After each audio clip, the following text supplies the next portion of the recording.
Eh bien, il dit Rabbeinu, moi j'ai découvert plus haut que ça encore. Vous ne pouvez pas le faire. Alors vous, rapprochez des gens. Mais moi, ce que je fais, ça, c'est une autre histoire. Il dit Rabbi Nachman de Breslev dans la Torah 64. Il dit 65. Il dit Rabbi Nachman, il y a un champ où dans ce champ poussent des plantes. Il y a des arbres, il y a des fleurs, il y a des branches, il y a tout un jardin d'une beauté qui n'est inexplicable, où il y a des plantes qui n'existent nulle part. Mais le problème, c'est qu'il n'y a pas de jardinier. Il n'y a pas de jardinier, parce qu'il faut un jardinier très spécial.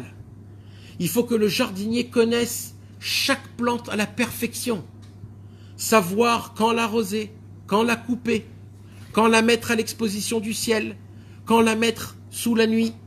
Il y a des plantes qu'il faut les arroser tous les jours. Il y en a une fois par jour. Il y en a une fois tous les 2 jours. Il y en a une fois toutes les semaines. Il y a des arbres qu'il faut pas mettre des plantes à côté parce qu'ils vont tomber, ils vont mourir. C'est une gestion qui est énorme. Pour trouver un jardinier qui s'occupe de ce jardin, il dit Rabbeinu, c'est très dur. Pendant des dizaines et des centaines d'années, Hachem attend qu'il vienne un jardinier qui peut s'occuper de ce jardin. Mais c'est difficile de trouver le jardinier. Et Rabbi Nachman, il a dit, et moi, on m'a confié ce travail.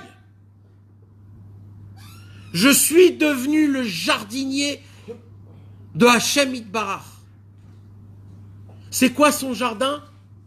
C'est le Ham Israël. C'est quoi les plantes? C'est nous. Et nous, on est des plantes. Alors nous, à cause de notre Yetzer Hara et de notre fainéantisme et de notre lourdeur et de notre paresse et caparesse et de antipathique et de tout ce qu'on est, comme on est égoïste, rempli de... Alors, quand on te donne trop de Torah, tu te dis c'est trop. Quand on te donne un petit peu, on te dit c'est un petit peu. Quand on te donne pas, tu dis j'en ai pas. Quand on te donne quelque chose, tu dis je préfère l'autre. Et toi, tu fais le capriceux. Il dit Rabbeinu, c'est pas grave. Je vais m'occuper de chacun comme il a besoin. Il y a une plante qu'il faut l'arroser une fois par jour. Il y a une plante qu'il faut l'arroser toutes les heures. Il y a une plante qu'il faut l'arroser une fois par mois. Il dit Rabbi Nachman, tout celui qui rentre, qui se rapproche de moi, il rentre dans mon jardin. Et dès qu'il rentre dans mon jardin, la première chose, c'est que je l'analyse. J'essaye de voir qui il est, comment il est, qu'est-ce qu'il a besoin pour sa neshama. Et moi, je lui donne tout ce qu'il a besoin. Mais juste qu'il se laisse travailler, qu'il se laisse emporter par moi. Il dit Rabbi Nachman, ce travail que je fais là, c'est un travail qui est réellement un travail dur même pour moi.